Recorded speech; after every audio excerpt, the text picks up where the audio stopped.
તો છેલ્લે વિદ્યાર્થી મિત્રો આપણે સદીશોના સંયોજન પર આધારિત આપણે એમસીક્યુ જોયા હતા, જેમાં આપણે સૂત્રો આર બરાબર પરિણામી સદીશ આર બરાબર અંડરરૂટમાં a square plus B square plus 2ab cos θ પર આધારિત સમીકરણો પર આધારિત આપણે એમસીક્યુ જોયા હતા. અને ત્યાર પછી જો તેના પર આધારિત જ આપણી પાસે એમસીક્યુ તરફ આપણે આગળ વધીએ છીએ. એમસીક્યુ છે આપણી પાસે જો જોઈએ 60 નંબરનો એમસીક્યુ છે.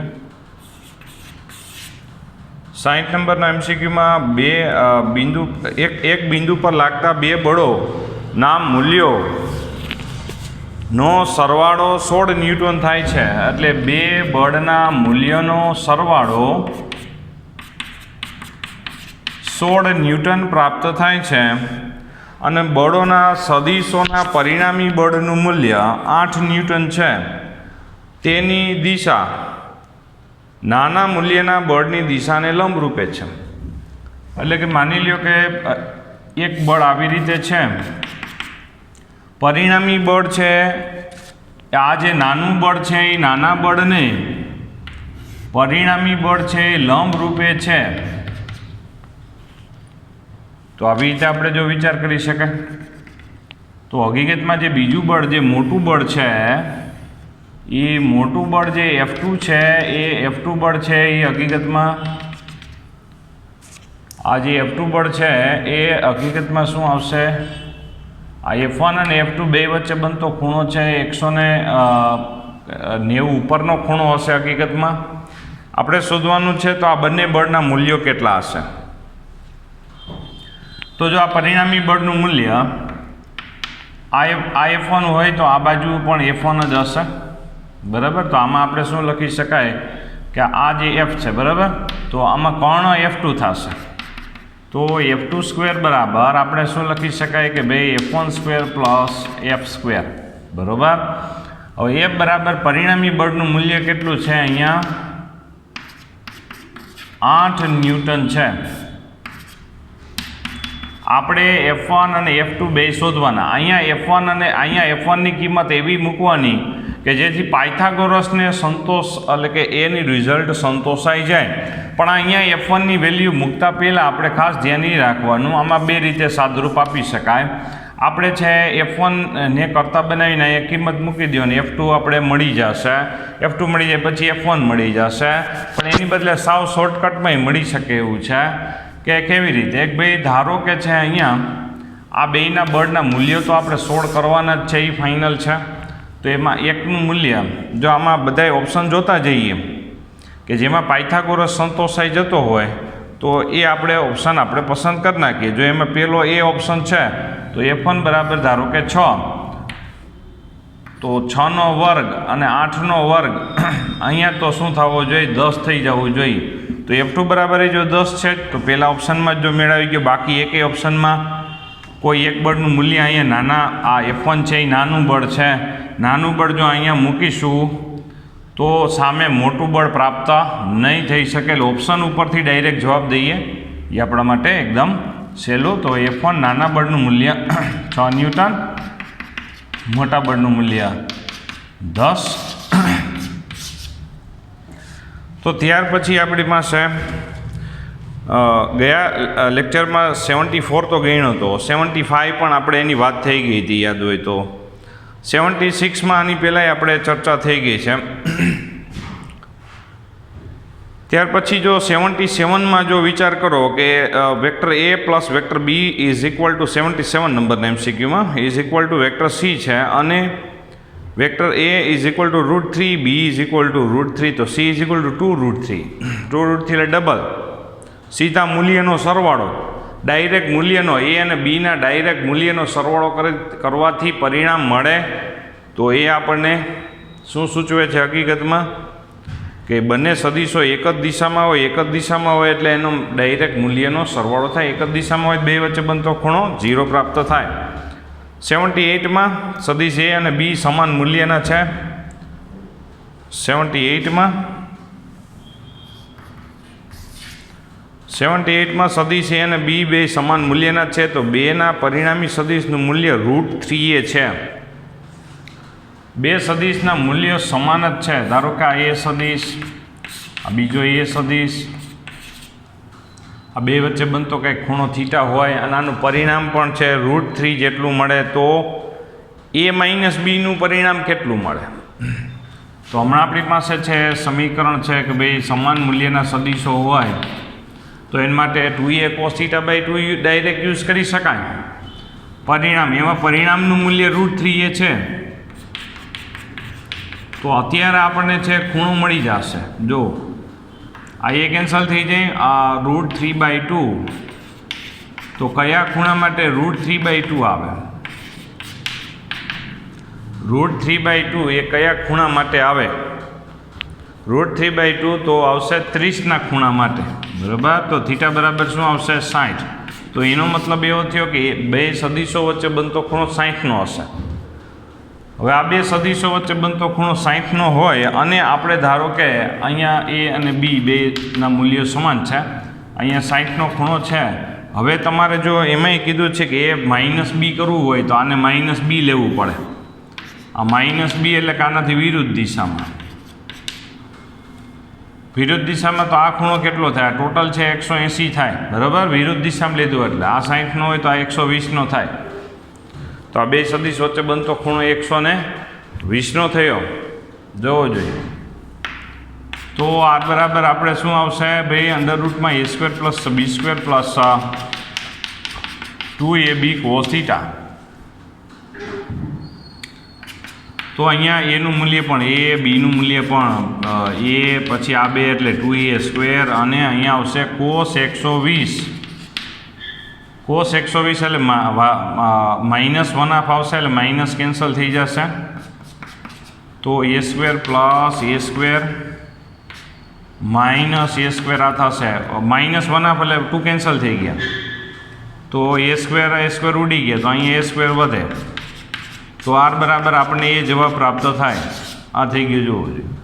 r બરાબર એ જવાબ આપણને પ્રાપ્ત થાય છે. r બરાબર એ જવાબ આપણને મળી ગયો છે, જોવો જોઈએ. હાલો, તો આનો મતલબ એવો થયો કે અહીંયા છે આપણી પાસે r બરાબર એ, એટલે એનો મતલબ કે પરિણામી સદિશનું જ્યારે જો આ રિઝલ્ટ એ આપણા માટે ગયા પિરિયડમાં કામનું જ હતું, જે આપણે ચર્ચા કરીએ છીએ કે જ્યારે બે સમાન મૂલ્યના સદિશો હોય અને એકબીજાથી 120ના ખૂણે જો રહેલા હોય તો એના પરિણામનું મૂલ્ય પણ દરેકના મૂલ્ય જેટલું જ પ્રાપ્ત થાય. તો અમુક MCQ છે. ત્યાર પછી આપણે જો થિયરી તરફ આગળ વધીએ તો પ્રવેગ બાજુ આપણે આવશું અને અચળ પ્રવેગ ગતિના સમીકરણ બાજુ આવશે.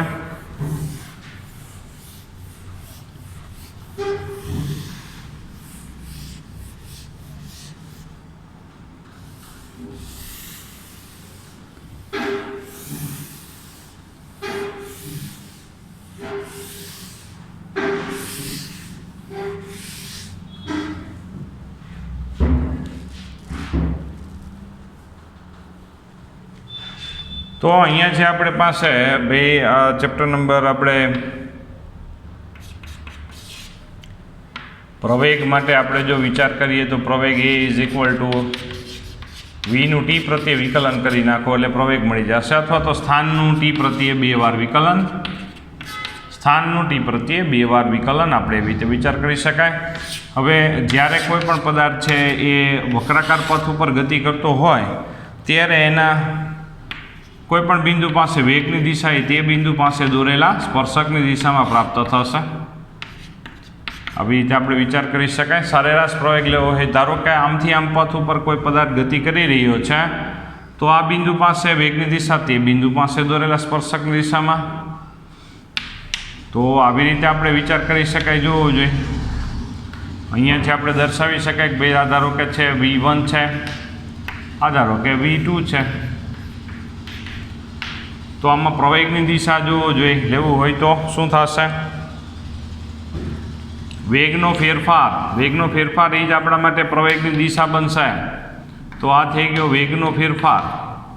ત્રિકોણના નિયમ પ્રમાણે આમાં પરિણામી સદિશ કોણ થાય? ત્રિકોણનો નિયમ એટલે કે કોઈ એક સદિશના શીર્ષ ઉપર બીજાની પૂંછ મૂકતા જઈએ પહેલાની પૂંછ અને બીજાનું શીર જોડતો હોય તો પરિણામી સદિશ v2 વેક્ટર છે એટલે v1 vector plus delta v vector, બરાબર. તો delta v vector is equal two v2 vector minus v1 vector થાય. આ થઈ ગયો વેગનો ફેરફાર. Delta v vector is equal two આ વેગનો ફેરફાર થયો v2 vector minus v1 vector, એટલે વેગનો ફેરફાર. સરેરાશ પ્રવેગ માટે આપણે જો વાત કરીએ તો અહીંયા આવશે ભાઈ વેગનો ફેરફાર અને એ માટે લાગતો સમય. વેગના ફેરફારની જે દિશા હોય એ જ પ્રવેગની દિશા અને એ જ બળની દિશા આપણને પ્રાપ્ત થશે, કારણ કે આપણને ખબર છે કે એફ વેક્ટર બરાબર એમ ઇન્ટુ એ વેક્ટર પ્રમાણે પ્રવેગની જે દિશા હોય એ જ આપણા માટે બળની દિશા પ્રાપ્ત થાય છે. તો આવી રીતે એફ બરાબર એમ એ આવી રીતે થાય. જોવો જોઈએ. તો અહીંયા છે આપણા માટે a vector is equal to delta v vector upon delta t vector. તો તેમાં આપણી પાસે સરેરાશ પ્રવેગ એ ઇઝ ઇક્વલ ટુ સરેરાશ પ્રવેગ a vector is equal to delta v vector upon delta t vector.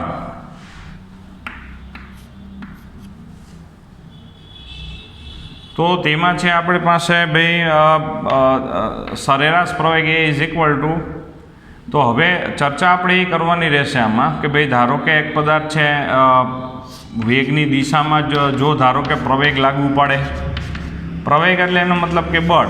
ધારો કે કોઈ પદાર્થ ગતિ કરતો હોય એની દિશામાં જો ધારો કે બળ લાગુ પડી જાય તો એના વેગના મૂલ્યમાં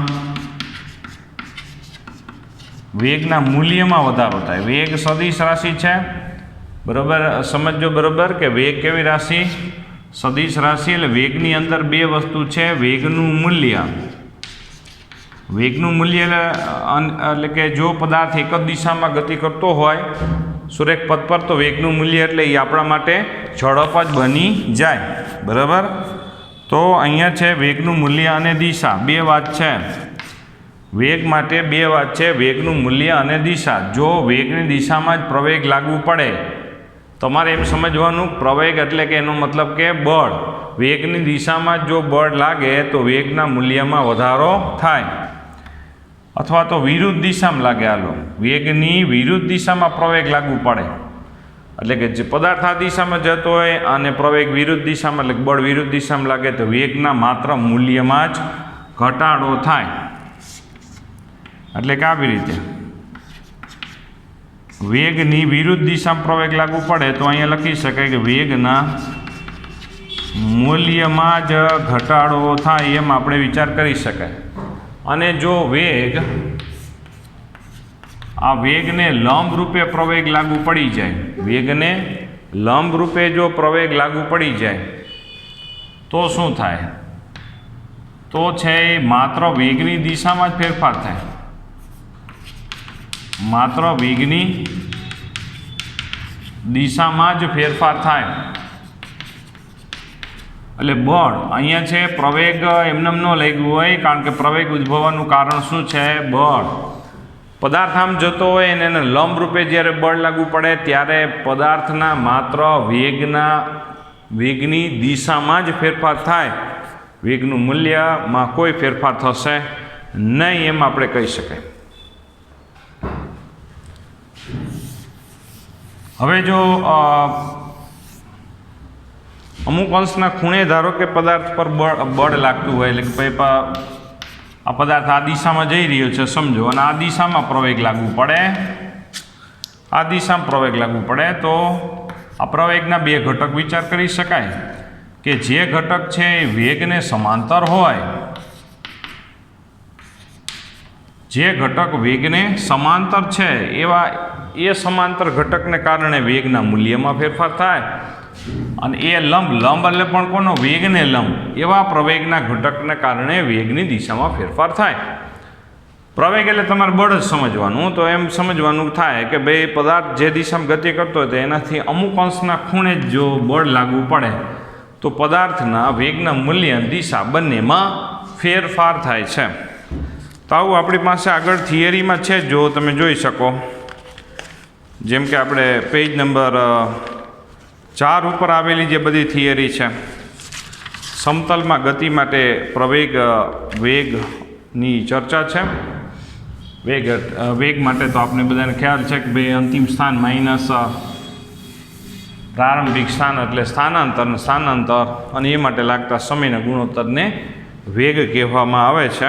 બરાબર, કે ધારો કે કોઈ પદાર્થ આમ જતો હોય તો આ સંદર્ભથી આ થઈ ગયું પ્રારંભિક સ્થાન, આ થઈ ગયું અંતિમ સ્થાન, તો આ થઈ ગયું આપણે સ્થાનાંતરના વર્ણનમાં તમને ખબર છે કે જેમાં પ્રારંભિક અને અંતિમ જ બિંદુ લઈએ છીએ એટલે આ થઈ ગયું સ્થાનાંતર. તો ભાઈ સરેરાશ વેગ બરાબર સ્થાનાંતર અને એ માટે લાગતો સમય. તત્કાલીન લેવું હોય તો ભાઈ v is equal to v vector is equal to pr by ભાઈ dt આવી જશે. સ્થાનનું t પ્રત્યે વિકલન કરો એટલે વેગ મળી જશે, એ તો આપને ખ્યાલ જ છે. હવે તમને ખ્યાલ હોય તો હમણાં આપણે ચર્ચા કરી કે ભાઈ પ્રવેગ છે એ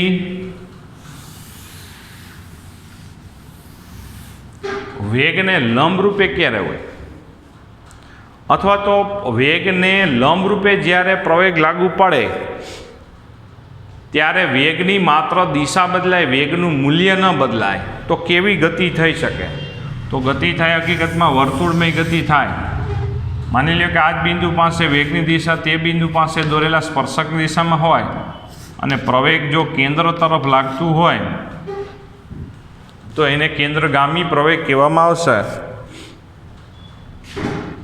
તો જ્યારે હંમેશા વેગને લંબ રૂપે પ્રવેગ લાગુ પડે ત્યારે હંમેશા પદાર્થ વર્તુળમય ગતિ કરવા લાગશે. અને તેમાં હમણાં જ વાત કરી તે મુજબ વેગની માત્ર દિશા જ બદલાશે, વેગનું મૂલ્ય બદલાશે નહીં. તો વેગનું મૂલ્ય એટલે કે અચળ ઝડપથી આ ગતિ કરશે. તો અચળ ઝડપથી વર્તુળમય જે ગતિ થતી હોય તેને આપણે નિયમિત વર્તુળમય ગતિ કહેવામાં આવશે. અચળ ઝડપથી વર્તુળમય જે ગતિ થાય તેને આપણે નિયમિત વર્તુળમય ગતિ કહેવામાં આવે છે. અચળ ઝડપથી વર્તુળમય જે ગતિ થાય તેને આપણે નિયમિત વર્તુળમય ગતિ કહેવામાં આવશે. તો એ નિયમિત વર્તુળમય ગતિની થિયરી તમને સાબિત કરેલી આપેલી છે લીથામાં, પણ એ આખી કાંઈ પાકી કરવાની જરૂર નથી. આપણે ખાલી એટલું યાદ રાખી લેવાનું છે કે ભાઈ અચળ ઝડપથી વર્તુળમય જે ગતિ થાય નિયમિત વર્તુળમય ગતિ કહેવામાં આવશે, જેમાં પ્રવેગ હંમેશા કેન્દ્રગામી હશે. એટલે બળ અહીંયા કેન્દ્રગામી જ હોય. કેન્દ્રગામી પ્રવેગ AC બરાબર સમીકરણ આપણે ખાસ યાદ રાખવાનું છે, v²/r છે. તમને એટલી ખબર છે કે v બરાબર ω/r થાય. ઓમેગા એટલે કોણીય ઝડપ થાય, અને કોણીય ઝડપ એટલે કે કોણીય સ્થાનાંતરને માટે લાગતો સમય. એક પરિભ્રમણ પૂરું કરે તો કેટલું કોણીય સ્થાનાંતર થાય? કોણીય સ્થાનાંતર થાય 360 અંશ. 360 એટલે રેડિયનમાં લખાય 2π. એક પરિભ્રમણ કરવા માટે લાગતા એક પરિભ્રમણ દરમિયાન કેટલું કોણીય સ્થાનાંતર થાય? 2π રેડિયન. અને એ માટે લાગતો સમય કેટલો હોય? એક પરિભ્રમણ માટે લાગતા સમયને શું કહેવાય? આવર્તકાળ, જેને કેપિટલ T વડે દર્શાવાય. તો અહીંયા સમીકરણ આવું બની શકે, ω²r² ઉડી જાય તો અહીંયા આવશે ω²r. ઓમેગા બરાબર પછી તમે 2π/T લખી શકો. તો આમ કેન્દ્રગામી પ્રવેગના સૂત્રો જો આવા થયા, v²/r લખો કે પછી ω²r લખો. ઓમેગા એટલે શું છે? કોણીય ઝડપ. ફરીથી કહી દઈએ, કોણીય ઝડપ એટલે કોણીય સ્થાનાંતરને એ માટે લાગતો સમય. તો એક પરિભ્રમણ પૂરું થયું એટલે 2π રેડિયન જેટલું કોણીય સ્થાનાંતરને એ માટે લાગતો સમય એટલે આવર્તકાળ. આ થઈ નિયમિત વર્તુળમય ગતિમાં સૂત્રો આપણે યાદ રાખવા જરૂરી, જે આપણી થિયરી છે જ આપણે 5મા પેજ ઉપર અને 6ઠા પેજ ઉપર જોવું જોઈએ. કેન્દ્રગામી પ્રવેગના એમાં સૂત્રો છે દર્શાવવામાં આવેલ છે, કોણીય ઝડપ વિશેની માહિતી આપવામાં આવેલ છે. ત્યાર પછી જો આપણે પેજ નંબર આપણે 4.9 નંબરનો ટોપિક છે આપણો, અને 8 અને 9 બે સાપેક્ષ વેગ અને અચળ પ્રવેગ ગતિના સમીકરણો પર આધારિત પદ છે. સાપેક્ષ વેગમાં નવું કાંઈ સૂત્ર નથી. સાપેક્ષ વેગ માટે આપણે જો આગળ વધીએ તો નવું કાંઈ સૂત્ર છે નહીં. સાપેક્ષ વેગ માટે કે ભાઈ એની સાપેક્ષે એની સાપેક્ષે બીનો વેગ, તો એની સાપેક્ષે બીનો વેગ એની સાપેક્ષે લેવાનો, તો વીબી એ વેક્ટર બરાબર બીનો વેગ લઈએ છીએ એની સાપેક્ષે, VB A vector is equal to VB minus VA, આવી રીતે થાય. VB A vector is equal to VB vector minus VA vector એની સાપેક્ષે બીનો વેગ, અથવા તો બીનો વેગ એની સાપેક્ષે વીબી માઇનસ વીએ વેક્ટર, સાપેક્ષ વેગની વાત થઈ. ત્યાર પછી આપણે સાપેક્ષ વેગ પછી આપણે આવશે અચળ પ્રવેગી ગતિના સમીકરણ. અચળ પ્રવેગી ગતિના સમીકરણમાં જોવું જોઈએ ભાઈ સ્થાનાંતર એટલે અંતિમ સ્થાન માઇનસ પ્રારંભિક સ્થાન આવશે, v0t પ્લસ 1/t². જે સમીકરણો હતા એને જ સમીકરણો, નવું કાંઈ ફેરફાર નથી. x બરાબર v0t પ્લસ 1/t² હતો, તો r માઇનસ અહીંયા સ્થાનાંતર બરાબર, કારણ કે હવે એક જ દિશામાં પદાર્થ ગતિ કરતો હોય ત્યારે સ્થાનાંતર અને પ્રારંભિક વેગ બંને છે એક જ દિશામાં. Delta R vector is equal to v0t plus 1/t². તો અહીંયા આવશે r માઇનસ r0 બરાબર v0t પ્લસ 1/t². અંતિમ સ્થાન માઇનસ પ્રારંભિક સ્થાન, અંતિમ સ્થાન માઇનસ પ્રારંભિક સ્થાન આવશે સ્થાનાંતરની જગ્યાએ આવું સમીકરણ. પછી આપણા માટે ભાઈ વી વેક્ટર બરાબર v0 પ્લસ એ વેક્ટર ઇન્ટુ ટી, આવી રીતે થશે, જોવો જોઈએ. ટૂંકમાં જે આપણે અચળ પ્રવેગ ગતિના સમીકરણો હતા એ જ અચળ પ્રવેગ ગતિના સમીકરણો, પણ આ સમીકરણો આપણે હવે વેક્ટર સ્વરૂપે અહીંયા દર્શાવવાનું થાય દ્વિપરિમાણમાં, એટલે સમતલમાં ગતિની વાત છે એટલા માટે, બરાબર.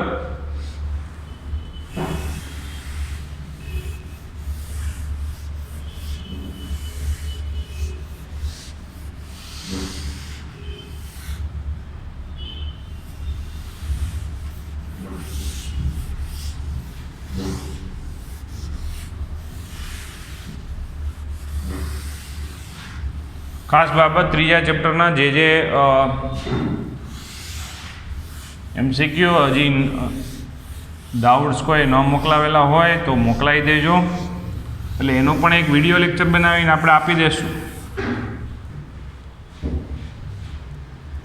જો વધારે હશે તો બાકી વોટ્સઅપમાં આપણે પણ ગણજો ખાસ, સાથે અત્યારે ચોથા ચેપ્ટરના ગણવા જ લાગવાના, બરાબર. નહીંતર શું થાય છે કે બધું વધારે ભેગું થઈ જશે.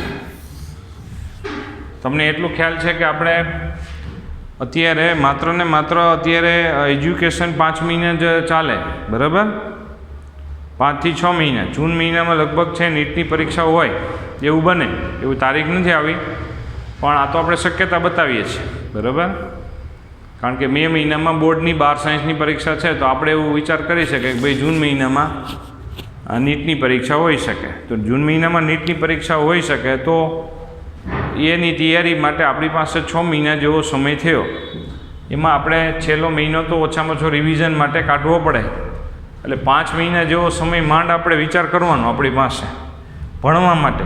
છેલ્લે 1-1.5 મહિના તો રિવિઝન માટે અને પેપર પ્રેક્ટિસ માટે સમય રાખવો પડે, અને વધારેમાં વધારે પેપર પ્રેક્ટિસ કરીએ એમ જ આપણું ઇમ્પ્રુવમેન્ટ થાય ને જજમેન્ટ આપણે બને, બરાબર. એટલા માટે અત્યારે આપણી પાસે એમનો સમજતા પુષ્કળ સમય છે અને આપણે છે થઈ જાય એવું નહીં સમજવાનું, એલર્ટ રહેવાનું છે. એટલે વાંધો નહીં આવે, માર્ક્સ આવશે જ, પણ આપણે એલર્ટ રહેવાનું થાય. તો અહીંયા જોવો જોઈએ આપણી પાસે 85 નંબરનો જો MCQ છે,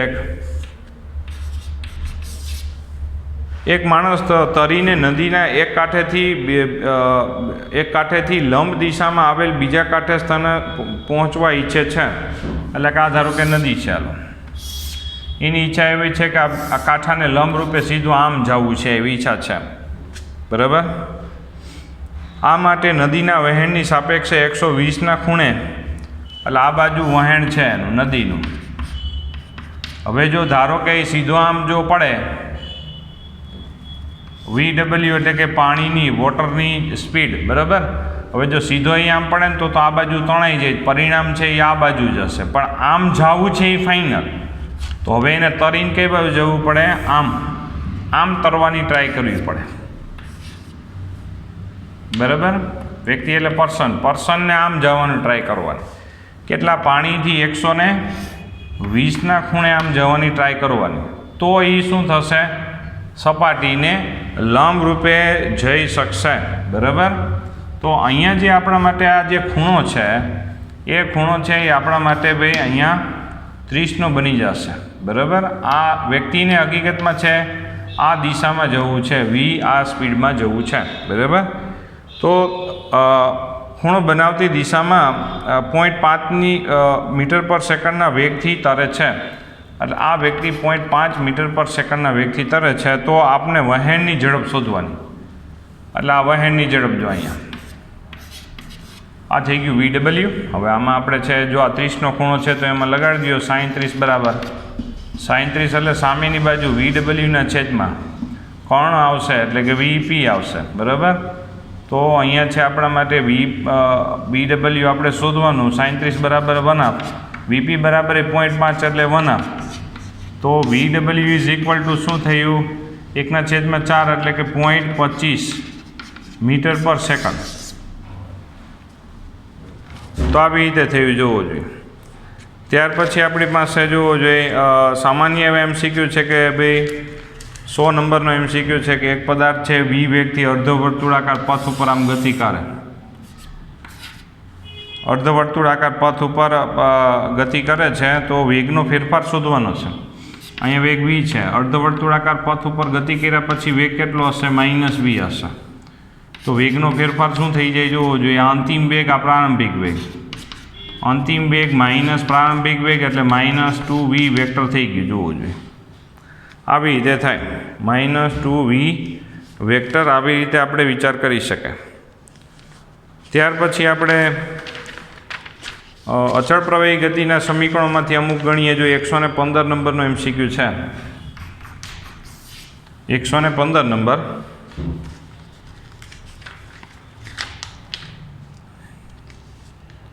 તો તેમાં છે ભાઈ t બરાબર 0 સમયે 10 I કેરેટ મીટર પર સેકન્ડના વેગથી ગતિ શરૂ કરે છે. એટલે પ્રારંભિક વેગ આપણી પાસે 10 I caret meter per second છે.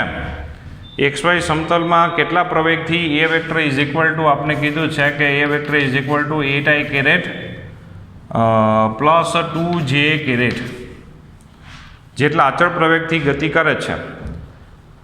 કેટલા સમયે તેનો વાયામ 16 મીટર થશે? એના સ્થાનનો વાયામ 16 મીટર થશે એ સમય શોધવાનો અને એ સમયનો એકસ્યામય શોધી દેવાનો છે.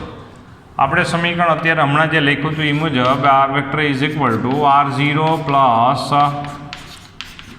v0t પ્લસ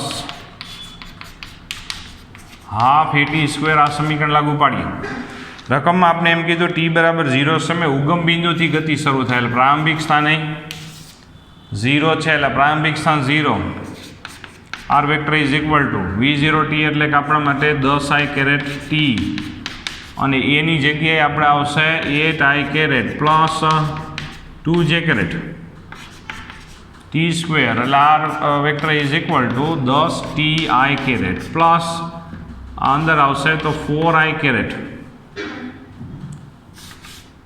એટલે અહીંયા 4 t square I caret plus આ બે કેન્સલ થઈ જાય એટલે t square J caret.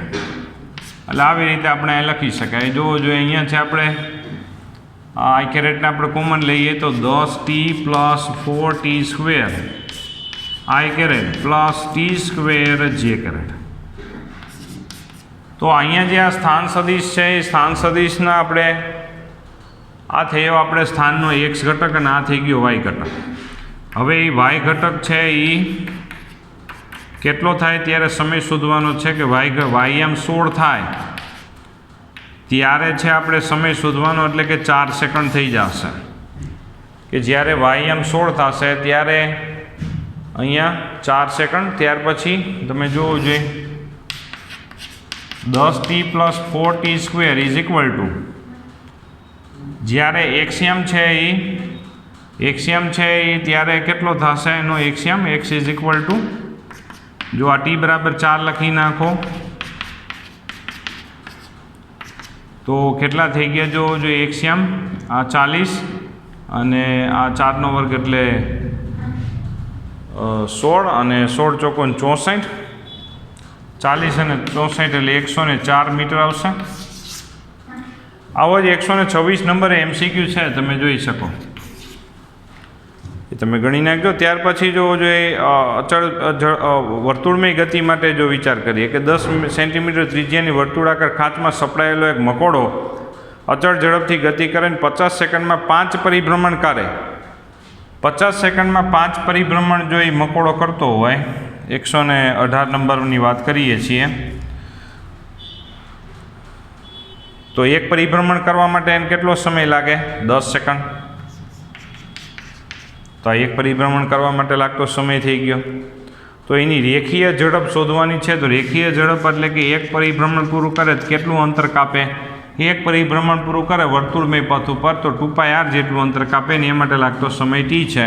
r અને t બંને છે એટલે આપણે છે v મળી જાય. ત્યાર પછી જોવો જોઈએ આપણી પાસે કેન્દ્રગામી બળ ઉપર આધારિત 124 છે. 500 કિલોગ્રામ દળ ધરાવતી 50 મીટર ત્રિજ્યાના વર્તુળ માર્ગ પર અચળ ઝડપથી 36 કિલોમીટર પર અવરની ઝડપે, 36 કિલોમીટર પર અવર એટલે 36 કિલોમીટર પ્રતિ કલાક, એટલે એનો મતલબ એવો થયો કે ભાઈ 10 મીટર પર સેકન્ડ. આ યાદ રાખી લેવાનું.